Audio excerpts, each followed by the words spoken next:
Saudações, caros internautas, sejam todos bem-vindos a mais uma edição do Moscast, o podcast do jornal de Mozambique Times. Hoje vamos analisar as medidas tomadas pelo Executivo para a recuperação econômica de Moçambique após a crise eleitoral.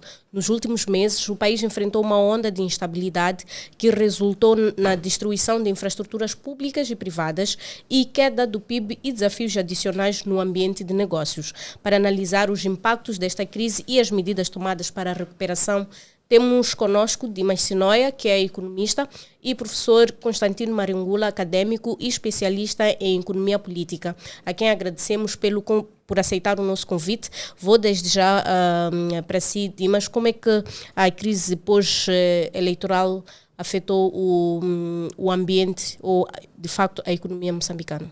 Boa noite. Boa noite, obrigado pelo convite. Saudações a si e todos que nos assistem, também o colega de painel. Grande professor Maringula. Bom, há diversas formas de olharmos para isso, mas sempre reside no debate público o desemprego, porque o desemprego é um dos maiores problemas que podemos enfrentar e atualmente verifica-se que muita gente ficou sem emprego, né? Para além de que já vínhamos num cenário do nível de desemprego problemático. Está associado a empresas que ficaram muito prejudicadas, outras que tiveram que encerrar. Naturalmente, a produção, a atividade econômica ficou muito prejudicada, tivemos grandes infraestruturas destruídas. Este é um cenário. Outro cenário que também é importante, sob o ponto de vista fiscal, significa que estávamos num período que já se falava, sim, de uma situação de incerteza em relação a financiamentos e, portanto, tinha-se uma confiança muito substancial nas receitas fiscais.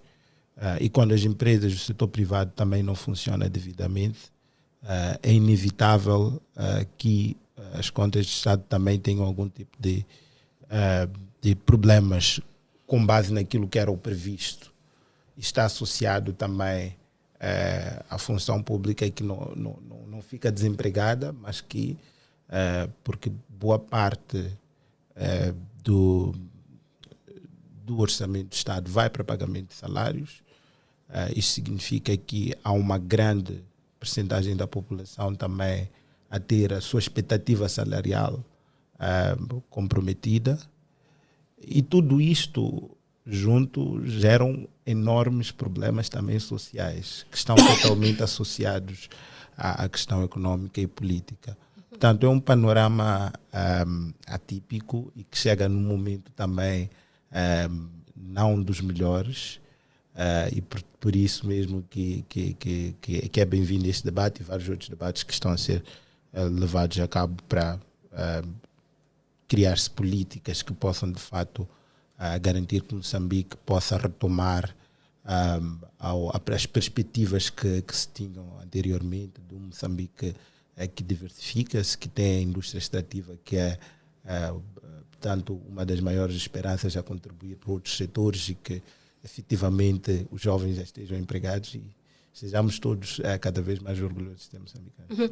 E olhando para estes cenários todos que esteve aqui a fazer referência, pode-se pensar, o novo executivo tem 4 anos, mais ou menos, pode-se pensar numa política de reestruturação eficiente para que até 2029 o governo de Daniel Chapo se sinta realizado e se sinta que de facto é um governo que está a atender às necessidades da população e também do setor econômico dos empresários? Sim, com certeza. Isto é muito possível e estamos, acredito que com as medidas que estão a ser levadas a cabo, mostra que há esta consciência e há esta direção.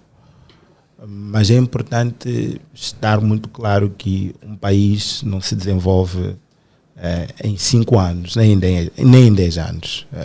Temos agora a Estratégia Nacional de Desenvolvimento, tem um horizonte de 20 anos. 20 anos. 20 anos, para cima, eu digo 20 anos ou mais, que pode-se pensar num Moçambique desenvolvido. Isto passa por perceber que podemos ter, sim, bons resultados da atual governação, mas é preciso continuar a pensar um pouco mais além. E às vezes, porque temos problemas de curto prazo, temos pressão social a curto prazo, os preços estão a subir, podemos ficar muito distraídos no que está a acontecer agora. Mas isso é um ciclo. Se estamos toda hora no curto prazo, isso significa que Moçambique pode até melhorar a curto prazo. Se recordarmos, muito antes de 2015, Moçambique tinha uma das taxas de crescimento econômico maiores ao nível de África, até do mundo. Se formos a ver em países em desenvolvimento, estávamos a taxas de 7% para cima. Uma taxa de crescimento comparando com o ano antecedente. Isto é uma taxa significativa, mas mesmo assim ainda não existia desenvolvimento, porque as pessoas não se alimentam do crescimento econômico, como os economistas têm dito. Temos dito que não se alimentam do crescimento econômico porque, na verdade, o que se quer é melhor condição de vida para cada um, portanto, para a sociedade moçambicana. E isso só se constrói com políticas de longo prazo. E já vejo, assim, olhando para o plano, temos aí, já há muito tempo falava-se da questão do desenvolvimento, do Banco de Desenvolvimento, e já há alguns sinais de que sim, e a estratégia também que teve um grande envolvimento da sociedade civil e de diversos setores. Talvez podemos sim considerar que estamos a seguir esse caminho. O efeito da instabilidade foi sentido de uma forma transversal e atingiu a indústria manufatureira com menos de 11%, a mineração com menos de 10%, o comércio e serviço de reparação com menos de 10,6%. Professor, e o governo anunciou, junto com os bancos, no encontro que teve com o setor privado, anunciou a reestruturação da dívida das empresas e uma linha de crédito bonificada. Essas são as medidas certas para impulsionar a recuperação econômica? Bom, eu não sei se diria, obrigado primeiro pelo convite e cumprimentar o colega do painel. Eu não sei se diria que são as medidas acertadas ou não. Penso que a tarefa primária que é preciso fazer é identificar o ponto de situação, não é? Onde é que estamos, e nós como país não tivemos só as manifestações. Nós, como país, temos uma história, e essa história foi desenhando, digamos, uma certa dinâmica da economia. Então, se formos a ver o que aconteceu nos últimos 10 anos, eu gosto de falar dos últimos 10 anos, porque são os anos em que Moçambique, digamos, viu aquela trajetória que tornou o país bastante conhecido como um país que promete a galinha de ovos de ouro, dos doadores e não sei o quê. Então, se nós olharmos que essa galinha de ovos de ouro, a partir de 2015, deixou de ser a galinha de ovos de ouro, passou a receber menos investimento, a taxa de crescimento do PIB caiu para uma média de 4%, mas também tivemos 4 ou 3%, mas também tivemos um momento em que a taxa de crescimento do PIB até foi negativa em 2020. Estamos agora a viver estas manifestações. Então, se tu olhares para a estrutura desta queda, o que é que alimentou a queda do PIB, tu podes descobrir que o setor que sofreu muito é o setor de construção. E o setor de construção é um setor que emprega muita gente. E ele tem efeitos multiplicadores muito rápidos e fortes. E o outro setor que sofreu é o setor do turismo, que também emprega muita gente. O outro setor que sofreu é a agricultura. Não aquela agricultura dos grandes investimentos, mas aquela agricultura virada para culturas de rendimento. Essa está numa UEL, usando a expressão dos jovens. Mas depois temos a agricultura familiar ou do pequeno agricultor, que se não está estagnada, está a sofrer os efeitos, digamos, das mudanças climáticas. Então, eu não sei se o pacote financeiro resolve o problema nessas circunstâncias. O pacote financeiro ataca parte do problema de algumas pessoas, de alguns players que fazem negócio com a banca diretamente. Mas se nós pensarmos que o setor, a economia moçambicana é dominada por micro, pequenas e médias empresas, e elas não têm relação saudável com a banca, nunca tiveram, são os excluídos do sistema. Então, se nós pensarmos que o setor familiar não se financia, esse que sofreu agora, mas sofreu o problema das mudanças climáticas, que ele não vai buscar dinheiro na banca. A banca para eles é uma coisa de luxo. Então, dá para pensar que talvez precisamos de mais medidas do que essas. Quais é que seriam essas medidas? Do meu ponto de vista, até precisa de medidas financeiras, mas bem orientadas para aquilo que são os desafios efetivos daqueles setores que menos crescem. Neste caso, eu estou a pensar, eu tenho dito sempre às pessoas, onde é que se financia aquela pessoa que viu o seu contentor vandalizado? Não se financia na banca. Ele não busca dinheiro na banca. Busca dinheiro no agiota ou busca dinheiro no microcrédito. A taxa de juros bastante altas. Onde se financia o informal que viu os seus produtos apodrecerem porque a fronteira de Ressano Garcia esteve fechada. Não vai à banca porque ele não é elegível na banca. Até os professores e funcionários públicos não são elegíveis para a nossa banca. Então, significa o quê? Significa que o pacote provavelmente, talvez o governo tenha negociado com o ator errado. O que quero dizer é isto, negociou com a associação de bancos, mas provavelmente a associação de bancos não alimenta aquilo que é o motor mais importante, digamos, para o combate à pobreza. Não é ela. Se existe algum processo de canalização de recursos até ao motor mais importante, esse processo é frágil. Esse processo é efetivamente frágil. Então, do meu ponto de vista, o que acho que seria interessante ouvir a Associação de Microcrédito, dos operadores de microcrédito. Qual é o plano que esses operadores de microcrédito têm face a esta realidade? Deixa aqui dar um exemplo que eu encontrei em Sofala, acho que encontrei em Sofala, encontrei na Zambésia, encontrei um pouco em Cabo Delgado também. Estava a fazer um estudo sobre a resiliência climática das micro, pequenas e médias empresas e nós trabalhamos com aquelas empresas. O que nós apanhamos lá é que, de facto, essas micro, pequenas e médias empresas, formais e informais, não se financiam muito na banca formal. Então, quando eles levam um choque da natureza, que não é muito diferente do choque das manifestações, pelo impacto negativo, fazem duas coisas. Uma é ir buscar aquela poupança que não sei está onde, perdida. Ou então vai pedir emprestado dinheiro aos primos, familiares e não sei o quê.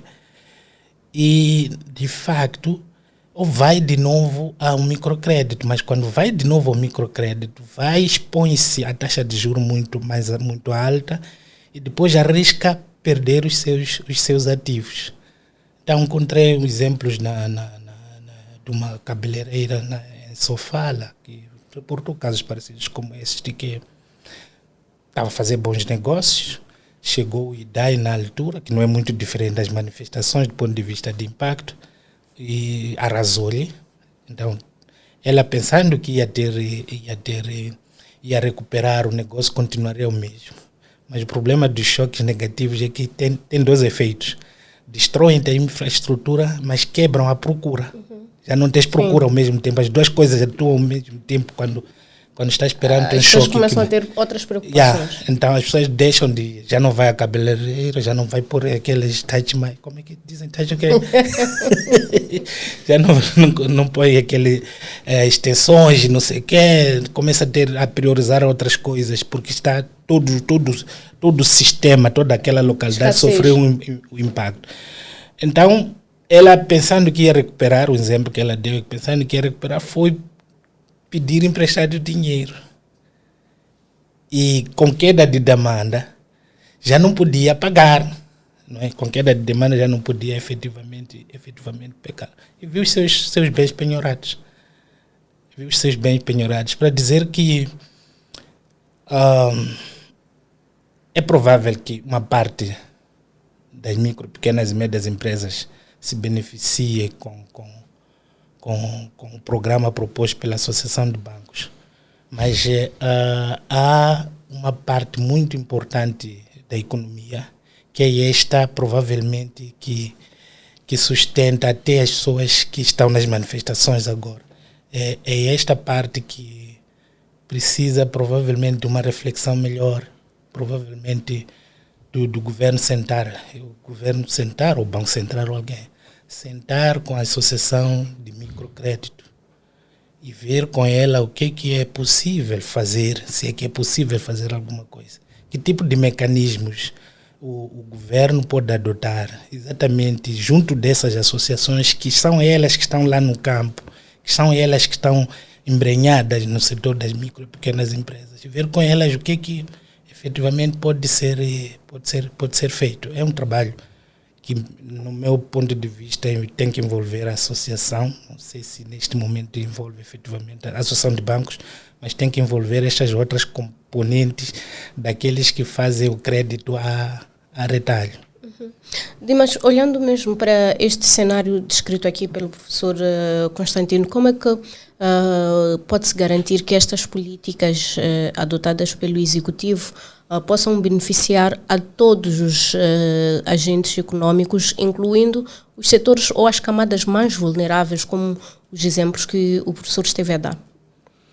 Pois, bom, é bem verdade e subscrevo muita coisa que o professor esteve a falar. Eu acredito que é muito complicado nós conseguirmos uma política que seja para todas as esferas que nós temos. Está claro pela medida que foi aqui tomada, que as micro e pequenas e médias empresas também fazem parte do escopo.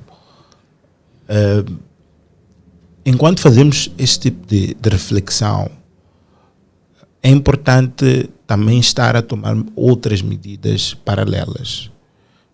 Com isso eu quero deixar claro que não sou crítico a esta medida atual.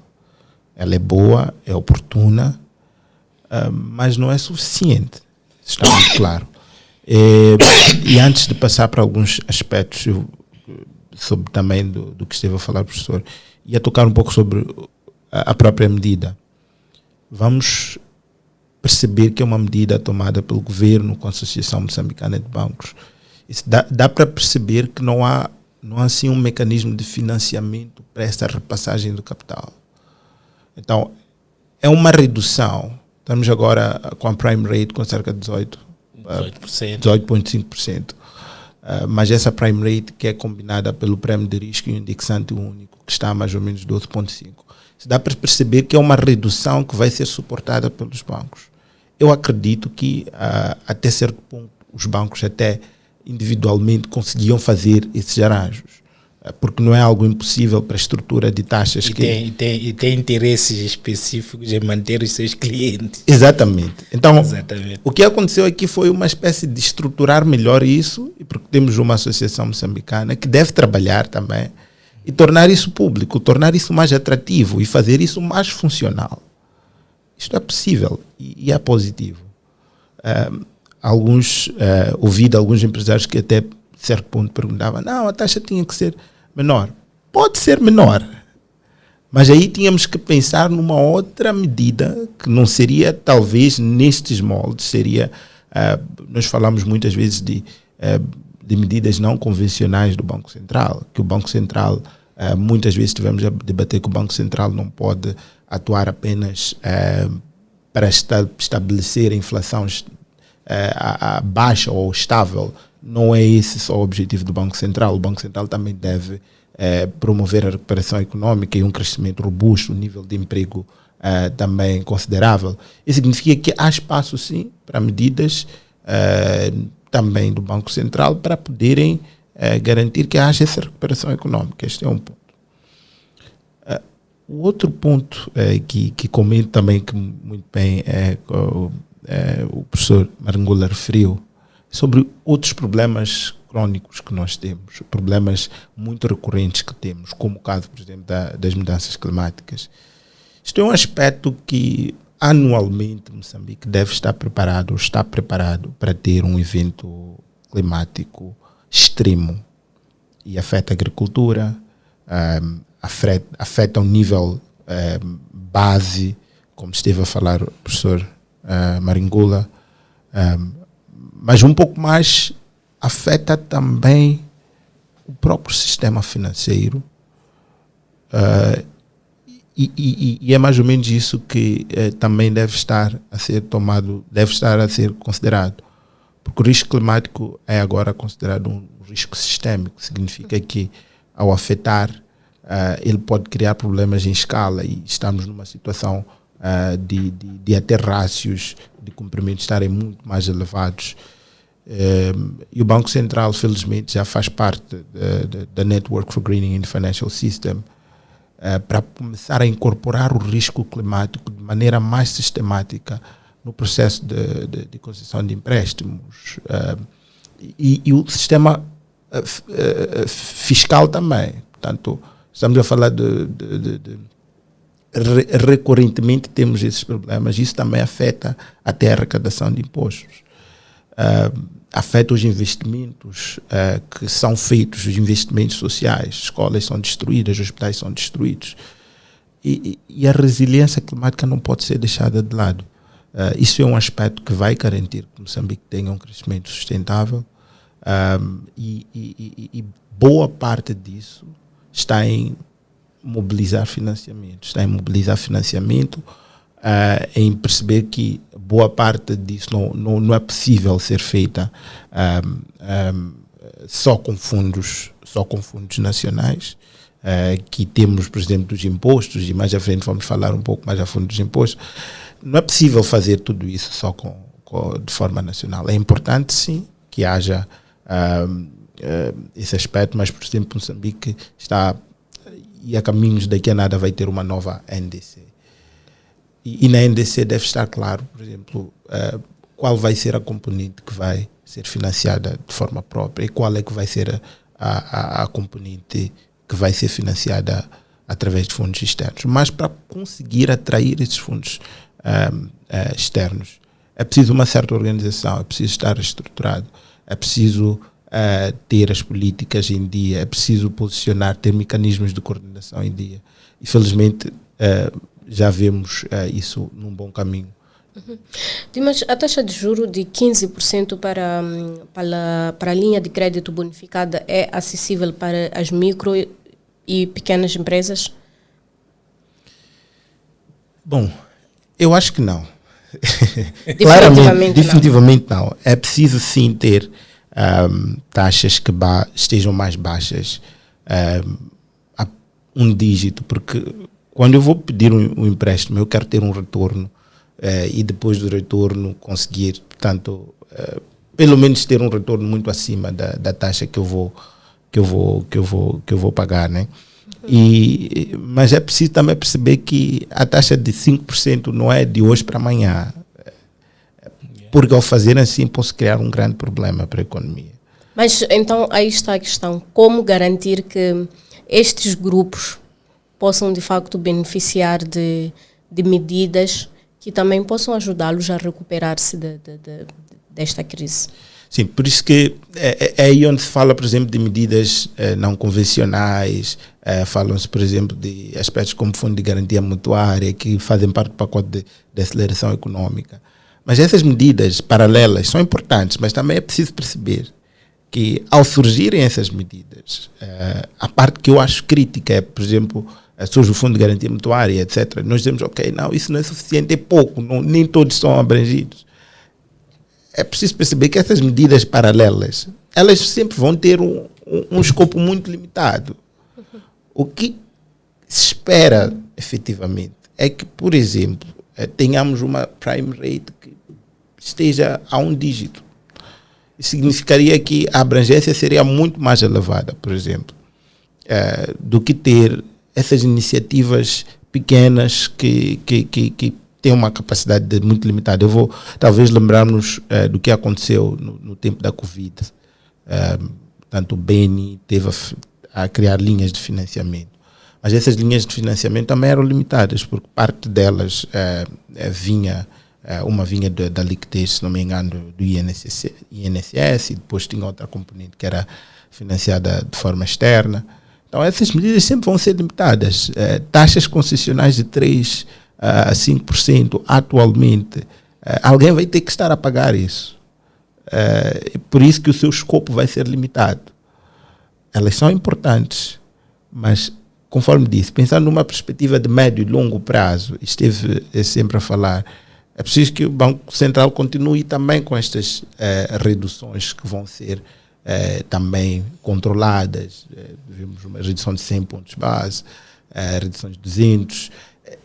Essas reduções vão levar tempo, e esse tempo é necessário para que as coisas corram devidamente. Nós chegamos num estado de superaquecimento da economia, que estamos a injetar disponibilidade de dinheiro e muito excessiva liquidez. Também é outro problema, pode causar o aumento não controlado dos preços, e são outros problemas econômicos. Então, garantir esta redução, e eu acho que estamos num bom caminho, pelo menos nesse sentido.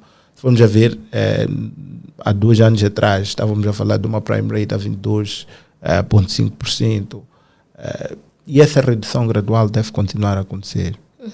Professor, estamos aqui a discutir esta questão do apoio às empresas, e ficou claro que as medidas anunciadas pelo Executivo não vão por si só satisfazer as camadas mais vulneráveis, as pequenas e médias empresas, mas os empresários também concordam que este fundo anunciado de cerca de 10 mil milhões de meticais para a recuperação econômica até é bom, mas as condições impostas não servem para o objetivo para o qual foi aqui pensado.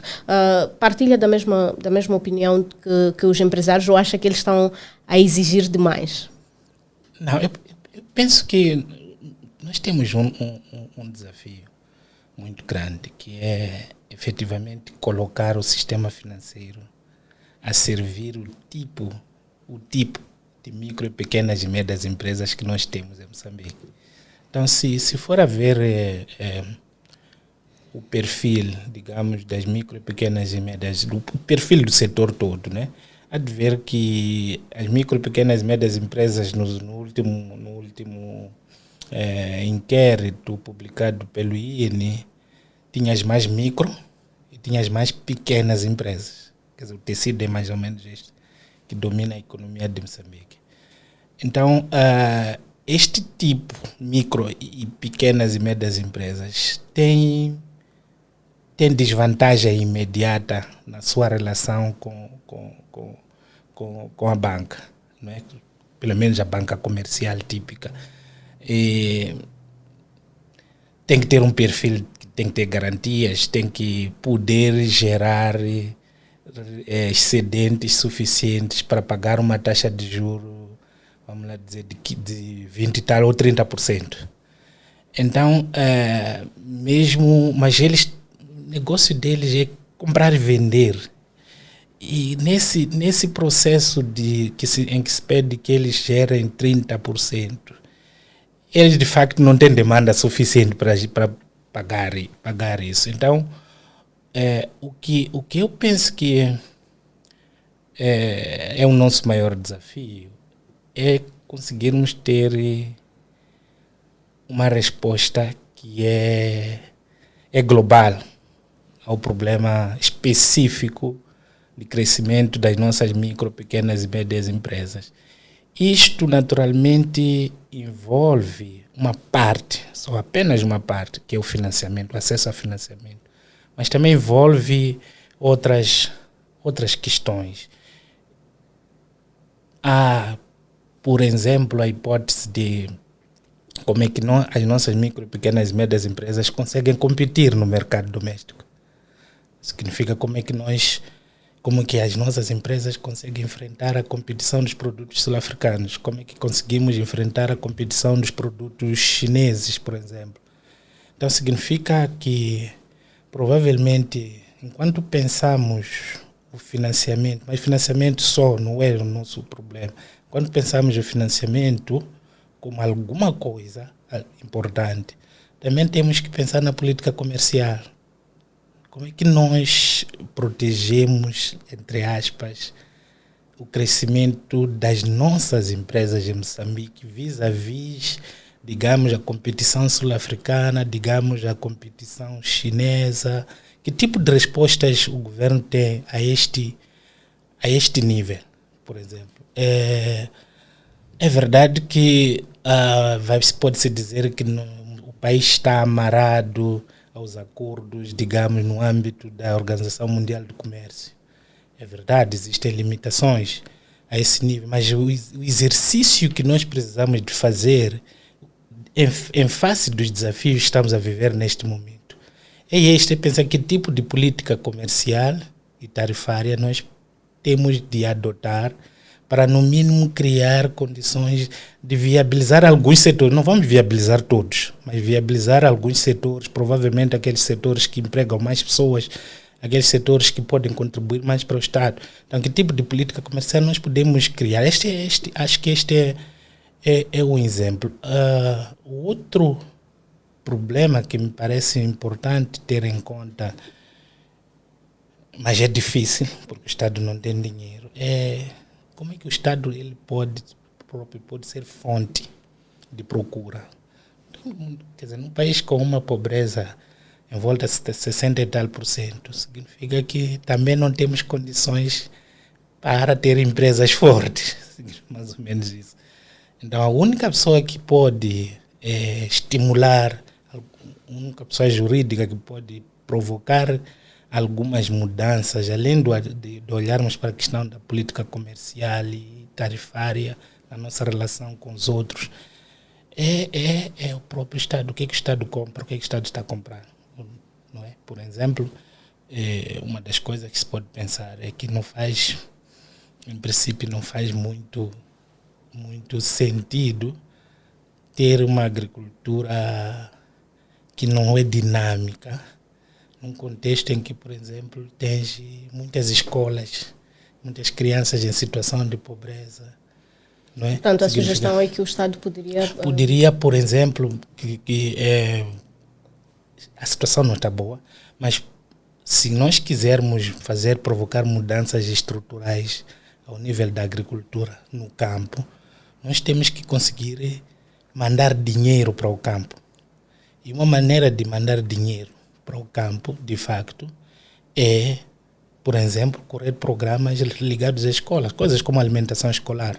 Podem provocar mudanças muito rápidas. Mas aí não estaríamos a correr um risco de o Estado, à semelhança do que acontece agora, em que muitas empresas queixam-se que o Estado é o maior devedor das empresas.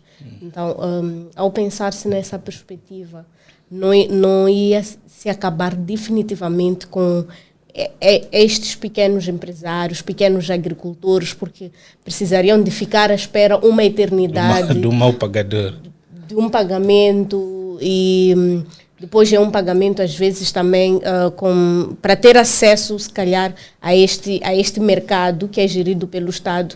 Também tem tem as suas condições e este comentário meu está associado a uma pergunta que eu queria fazer, que é sobre o risco da partidarização dos fundos. Temos estes fundos que foram anunciados, sabemos que muitos empresários, por uma questão estratégica, acabam também se filiando ou fazendo negócios com entidades ligadas ao partido no poder. Não há um risco de estes fundos também, a forma de distribuição ou a prioridade que vai se dar, olhar-se mesmo para esta questão partidária, de que partido é, então pode estar na prioridade para beneficiar deste fundo, a slide, como está no partido Z, ou quando nós pedimos apoio para a campanha ou para o Congresso, como a empresa da Slide não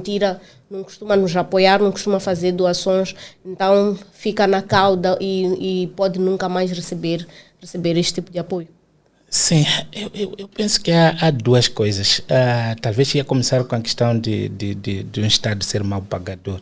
De facto, a situação financeira do Estado neste momento não é boa. E é por isso que eu dizia que nós precisamos de um pacote completo, digamos, de estratégias e de caminhos que permitem tanto recuperar o Estado e ao mesmo tempo que dão uma folga ao resto da economia. É preciso resolver a questão da liquidez do Estado. Provavelmente a esse nível a saída pode ser aquela que o Ministério das Finanças já anunciou agora, de procurar ver quais são as instituições tuteladas que não têm viabilidade financeira e precisam ser saneadas. Pode ser que seja efetivamente o caminho. Mas eu queria buscar mais duas coisas. É que o Estado é mau pagador porque o Estado está a gastar no sítio errado. É importante termos defesa e segurança, mas quando você gasta muito dinheiro na defesa e segurança, você sacrifica, digamos, outras áreas importantes de desenvolvimento econômico e social. Então, o que eu estou a dizer é, muito provavelmente o problema de liquidez do Estado esteja associado aos desafios que nós temos em Cabo Delgado. Muito provavelmente os problemas de liquidez que o Estado poderá ter agora e poderá ter nos próximos tempos pode estar associado à resposta que o Estado está a adotar para enfrentar as manifestações. A escolha entre dar pão ou dar espada. O Estado está a optar por dar espada, reprimir. Então, para você reprimir e manter uma posição de repressão por muito tempo, você tem que, de facto, comprometer os seus níveis de liquidez. Você tem que responder às necessidades, digamos, das pessoas que garantem a repressão. Então, você... Alugar helicópteros, por exemplo. Logo a partida, você, com um orçamento limitado que tem, você compromete uma boa fasquia do dinheiro nesses assuntos. E isso, provavelmente, é em sacrifício de quê? Naturalmente, vai ser em sacrifício, por exemplo, de um bom programa de financiamento para as micro, pequenas e médias empresas. Vai ser em sacrifício, efetivamente, disso. Esta é a minha ideia em relação a essa questão. A segunda questão que levanta é o risco da partidização do financiamento. Eu tenho duas coisas que, por vezes, penso. Para mim, o mais importante é que o dinheiro vá ao distrito. Se vai para membro do partido A ou B, o dinheiro tem que estar lá, porque se estiver lá, há de movimentar aquele ambiente. Essa é uma maneira de olhar. Essa é que é problemática do ponto de vista político. Mas respondendo já como economista da ala mais liberal, eu diria que a melhor forma de canalizar dinheiro para as pessoas é por via do mercado. Não é? Significa que nós teríamos que encontrar uma forma de ter bancos, alguém que está exposto às pressões do mercado e ser esse ente a canalizar o dinheiro para as pessoas no campo. Essa é a melhor forma. todas as outras formas que envolvem pessoa política correm risco de ser mal interpretadas, muitas das vezes provocam distorções, porque o crédito não é fornecido com profissionalismo, o político não enfrenta o risco que o empresário enfrenta, o político basta estar no Estado e ele não cai, né? A única maneira de fazer cair o político é por via de eleições, mas em Moçambique eleições é um outro assunto, não faz cair político. Então, como não faz cair político? Se o dinheiro for por via de pessoas políticas, o administrador ou não sei o que, não tem como evitar a partidarização. A única coisa que me contenta é que pelo menos o dinheiro há de estar lá. Eu já vi que então o professor tem saudades dos 7 milhões. Sim. Não interessam os critérios que foram usados na altura para alocar este financiamento. O mais importante é que o dinheiro estava lá e estava a ser usado. Sabe por quê? Porque eu fui fazer a pesquisa lá no campo e as pessoas precisam desse dinheiro. Falam desse dinheiro. Que o dinheiro tinha problemas, mas estava lá. Dimas, olhando para aquilo que temos estado a assistir, nós estamos a viver um ambiente de instabilidade desde 21 de outubro de 2024 e contra as expectativas que muitas pessoas tinham que a partir do dia 15 de janeiro parece que a situação iria normalizar-se, mas não é o que está a acontecer.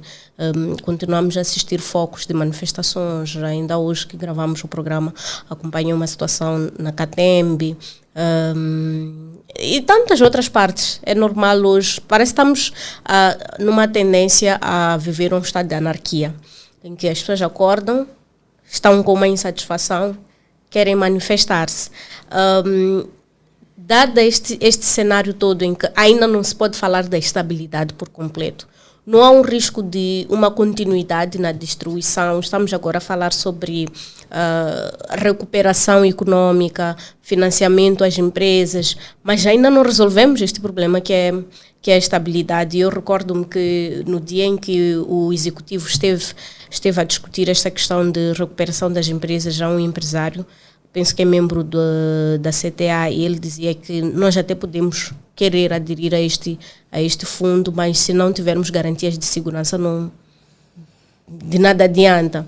Então, não era este momento em que o governo devia parar, pensar numa estratégia para primeiro devolver a segurança e a estabilidade e depois pensar no que pode ser feito para a recuperação econômica?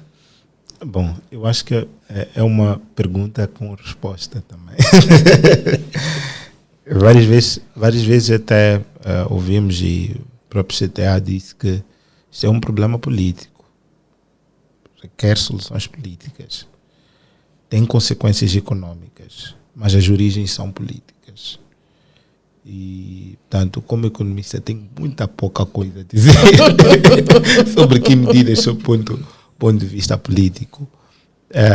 Mas sim, ao resolver um problema político que ainda não está resolvido, significa que existirão menos incertezas dessa natureza, e os investimentos vão fluir.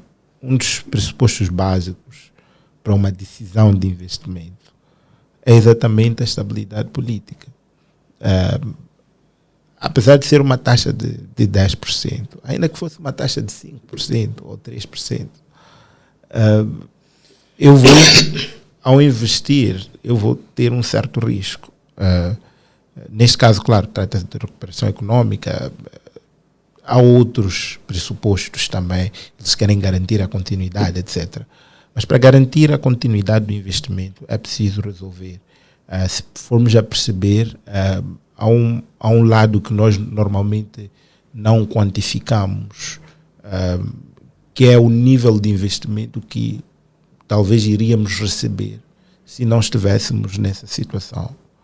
Há muitas decisões de investimento que se calhar foram prolongadas, há outras que até foram redirecionadas para outros lugares, exatamente por causa de uma instabilidade. E essa instabilidade está a ser mensurada como um dos fatores de risco para a decisão de investimento. Então, sim, é importante tomar decisões políticas, que é uma esfera diferente da esfera econômica, mas isso não significa que as decisões e as medidas econômicas devem estagnar, não necessariamente.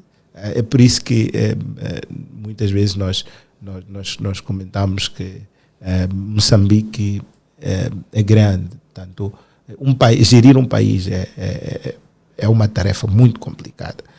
Significa que eu tenho que olhar para todas as variáveis, tenho que alocar pessoas para estarem a trabalhar em inúmeras variáveis. E não podemos estar no caso de, por exemplo, é o caso de, estivemos a falar agora de Cabo Delgado, é um problema importante, é uma prioridade, mas não significa que, por exemplo, a questão climática deve ser deixada de lado. Portanto, são variáveis que devem andar de forma paralela, mas sem dúvidas a política é atualmente a maior prioridade que existe na mesa. A consultora britânica Oxford Economics alertou que, apesar das melhorias registradas nas últimas semanas, olhando também para estes focos de manifestações, o país continua a registrar um risco de incerteza que pode minar o interesse dos empresários. Como é que pode ser trabalhado para que seja reduzida esta incerteza? Está também associada à questão política. 100%. E tenho que confessar que tenho muitas limitações em propor medidas. Este é o problema, sem dúvidas, este é o problema. Mas teria a trazer comentários que não agregam muito valor sobre esta medida. Mas, mais uma vez, este é o ponto. Como resolver isso? Isso tem implicações econômicas várias, desemprego. Estivemos a falar até também do problema fiscal, da arrecadação de impostos, que pode continuar e persistir, salários, outra tensão social, mas isso requer soluções políticas. E acho que num próximo painel seria interessante ter um especialista em ciência política para poder dar algumas perspectivas. Lemos, e é importante até acompanharmos essas perspectivas, porque depois orientam o pensamento das implicações ao nível e na esfera econômica. Mas para propor soluções... Professor, eu sei que tem um comentário, uma visão também sobre esta questão das medidas de recuperação econômica num ambiente de crise e instabilidade. Sim, é o que o Dimas dizia. Nós estamos perante um problema político e infelizmente também estamos no continente africano, o que adiciona o problema. Quer dizer, o continente africano, pelo menos a África subsaariana, é sempre vista como uma zona volátil e cheia de instabilidade. Nós vivemos um relativo tempo de paz e durante aquele tempo conseguimos atrair vários tipos de investimento para várias áreas. E depois não conseguimos gerir a paz, acho que tivemos uns 20 anos, mas a partir de 2013 começamos a entrar em novos sinais de instabilidade, quando Tlacama volta para a Serra de Gorongosa e não sei o quê. Desde então não conseguimos recuperar, quer dizer, resolver-se o problema com Tlacama, e logo a seguir, em 2017, surgiu a questão de Cabo Delgado, e logo a seguir também surge a questão dos raptos de empresários e não sei o que. No continente africano, com reputação negativa, este assunto adiciona mais. Ficamos, do ponto de vista de quem pensa em investir em Moçambique, ficamos de facto uma nação marginal. Nunca estivemos de volta.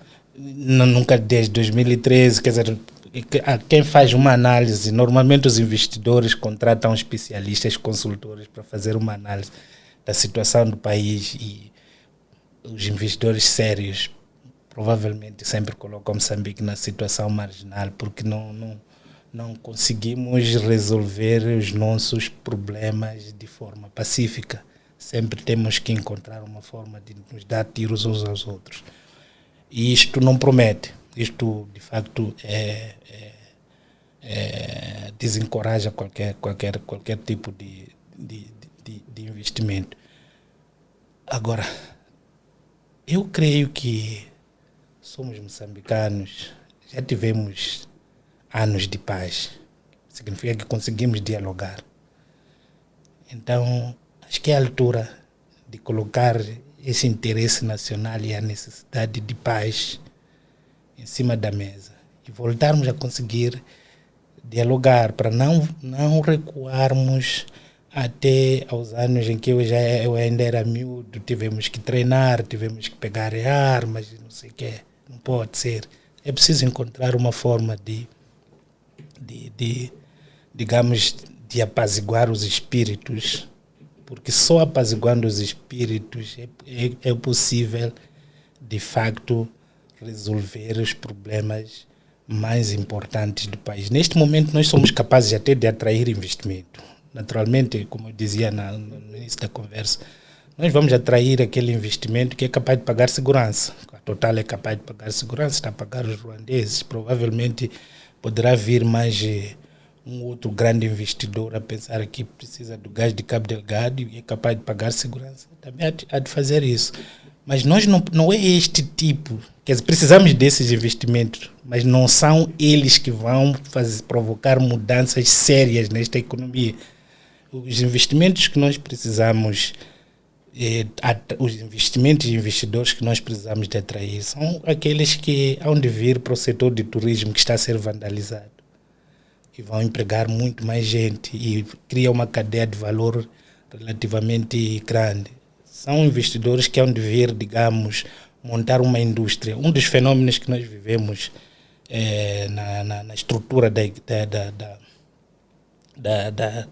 nosso setor empresarial é que as médias empresas, aquelas que empregam mais pessoas, sumiram do mapa aqui em Maputo. A maior parte dos bairros que nós temos aqui em Maputo surgiram em volta de empresas de alguma dimensão. Eram, digamos, trabalhadores daquelas empresas que criaram aqueles bairros, não sei o quê. Essas empresas, mais ou menos na Matola, em Maputo, desapareceram. E nós precisamos de atrair aquele tipo de investimento. Né? Investimento, é um investidor que quer chegar a dizer: eu vou criar emprego para 200 pessoas, para 500 pessoas. Não é? Eu vou, por exemplo, a Mogovolas, vou montar uma machamba grande que vai empregar a maioria das pessoas. Estava-me a dizer alguém agora, eu cresci um pouco na Maragra e comi aquele açúcar dali. Estava-me a dizer alguém agora que a Maragra fechou. Significa que aquela população toda que vivia à custa da Maragra agora já não tem fonte de rendimento. Então, mas nós só somos capazes de atrair este tipo de investimentos que é onde querer ir às nossas zonas rurais, não sei o quê, se nós garantirmos que a sua propriedade não há de ser vandalizada. Eles não serão atacados simplesmente porque são investidores ou são suspeitos de estar conectados com o partido A ou partido B. Então, eu penso que é aí onde, como dizia o Dimas, provavelmente os cientistas políticos podem dar a melhor forma de lidar com o problema da instabilidade. Mas a verdade é que nós conseguimos ter paz no passado. Então, também podemos conseguir, se nós apostarmos, nós entendermos que a paz é um ativo, é um elemento necessário para viabilizar tudo o resto. Dimas, caminhamos para a reta final da nossa conversa e gostava que comentasse em torno destas medidas que olham para um setor em detrimento do outro. Não há um risco aí de criarmos outros problemas sociais, um outro levantamento social por estarmos a negligenciar o setor o setor econômico mais vulnerável? Neste caso, só para perceber bem a sua pergunta, refere-se à medida de recuperação? Sim, sim. Eu acho que comentei um pouco sobre isso no início, que como é que foi dizer, a percepção que temos de como é que esta medida chegou a acontecer. Era um problema que acredito que até certo ponto já estava a ser tratado dessa forma pelos bancos, mas numa perspectiva de alargar-se e trazer uma solução mais abrangente, foi tomada a medida. É positiva, mas neste caso fala-se de medidas paralelas, e é sobre aí onde reside a grande expectativa que temos. Sabemos e entendemos que esta medida não vai ser suficiente. Vão ter que existir medidas que vão tocar em aspectos estruturais para garantir, de fato, esta recuperação efetiva do tecido empresarial, mas ao mesmo tempo resolver os grandes problemas e graves problemas que estivemos aqui a debater. Porque, conforme disse no início, nós nos encontrávamos num período e também muitos problemas para resolver no nível econômico. Estamos a falar da crise climática, estamos a falar da sustentabilidade das finanças públicas, estamos a falar de um setor extrativo que cresce de forma vibrante em detrimento de outros setores que mantêm um crescimento muito pouco expressivo. Estamos a falar de um esforço fiscal muito elevado que absorve muito financiamento que deveria ir, por exemplo, para o setor empresarial. Então, são vários aspectos que já fazem parte do mapa que, se não resolvidos de forma muito direta, poderão, não vão resolver a questão do crescimento e até desenvolvimento econômico. Então, é preciso continuar a pensar no Moçambique de mais tempo, de não só esses problemas que afetam atualmente, como o custo de vida, mas também ao longo prazo. O custo de vida é importante, temos que resolver, mas como garantir, por exemplo, que para além de eu reduzir o IVA hoje, ok, eu reduzo o IVA hoje, vamos assumir que 16% do produto é reduzido, né, daqueles produtos. Há um alívio naquele momento, mas depois o IVA, porque o IVA tem aquela componente dominante nas receitas do Estado, depois ficamos preocupados, ok, como é que vamos resolver esse problema? Então, uma medida para aquele momento, mas depois amanhã, o que mais importa é como é que o produto chega ao consumidor final, as etapas, o processo de produção. Estamos a falar de financiamento, estamos a falar de, por exemplo, commodities que chegam em Moçambique de forma muito cara. São problemas muito estruturais que vão garantir que, por exemplo, o produto chega ao consumidor final num preço mais baixo.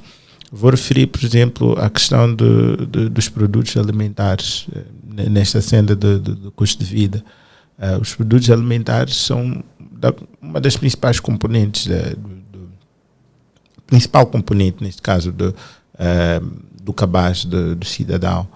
Mas até hoje somos importadores líquidos de alimentos, com matéria arável. Isso significa que é uma medida que vai levar tempo, né?